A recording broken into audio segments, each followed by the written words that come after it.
이 관여도에 따른 구분이 있었죠. 저번 시간에 뭐 높은 어떤 많은 관여를 한다 또는 어떻게 돼요? 낮은 관여를 한다 이런 얘기가 좀 있었는데 구체적인 용어가 이번 차시에 좀 등장을 하게 되죠. 보통 우리가 관여도에 따른 구분을 볼 때는 고관여냐 아니면 어떻게 돼요? 저관여냐 하는 어떤 의사결정 유형들도 이것이 특히 이제 구분이 되어 있다고 보시면 됩니다.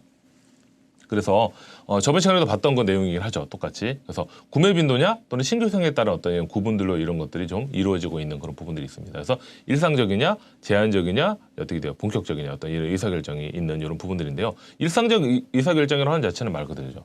저관여적인 어떤 이런 상황적이 있는 겁니다. 그래서 관성적으로 모두 구매하는 것들. 그래서 일상적인 의사결정이 바로 그런 의미라고 보시면 됩니다. 그래서 우리가 흔히 구매하는 어떤 제품이나 서비스라고 보시면 되는데요. 과거에 여러 번 구매해본 경험이 있는 어떤 고객들은요, 그 제품을 이제 일상적으로 우리가 어떻게 돼요? 무의식적으로 이제 구매를 하게 되는 그 부분이라고 보시면 됩니다. 그래서 의사결정의 생각보다는 생각이 매우 단순하다라고 보시면 되겠죠. 그리고 특정 단계를 어떻게 생략하는 형태로 이런 것들이 이루어지고 있는 그런 부분이라고 보시면 됩니다.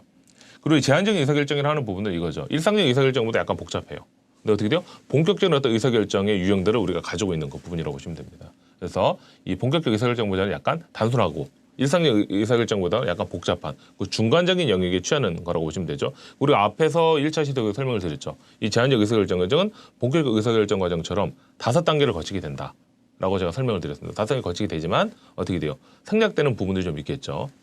그리고 제품군에 대한 어떤 지식은 약간 있지만 어떤 브랜드가 되었던 또는 스타일이 되었던 가격대가 되었던 어떤 전반적인 어떤 그러니까 기본적인 어떤 지식은 조금 있긴 해요. 그렇지만 전반적인 내용에 대한 것들에 대한 지식은 부족한 경우가 있는 이 의사결정 유형들이 바로 이 제한적 의사결정이라고 보시면 되고요.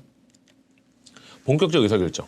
예를 들면 과거에 한 번도 구매해 본 적이 없거나 빈번하게 구매하지 않는 제품의 구매가 있을 때입니다. 보통 우리가 이제 일상적 같은 경우는 앞서 설명드린 것처럼 약간의 가격이 낮은 제품들을 보통 우리가 얘기를 많이 하고 있고 이 본격적 의사결정 같은 경우는 가격대가 상당히 있는 거겠죠. 예를 들면 뭐 자동차가 되었든 또는 뭐 집이 되었든 이런 것들 얘기하겠죠.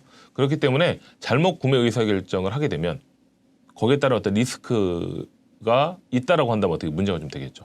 그래서 우리가 이 잘못된 의사결정의 어떤 위험, 리스크나 치러야 될 비용 자체가 어떻게 지불해야 될 비용 자체가 높게 인식하는 경우가 보통 어떻게 돼요? 본격적 의사결정이라고 보시면 됩니다. 의사결정을 하기 위해서 어떻게 돼요? 상당한 시간과 노력이 들어간다. 비용 자체가 들어간다고 하는 겁니다. 그래서 보통 우리가 대안들을 선택을 했을 때도 어떻게 돼요? 신중하게 평가해서 그 대안에 대한 것들을 평가하고 거기에 따라서 최종적으로 그 제품을 선택을 그러니까 제품이 될 수도 있고 또 서비스가 될 수도 있겠죠. 그런 것들을 선택해서 진행하는 그런 과정의 유형이라고 보시면 됩니다.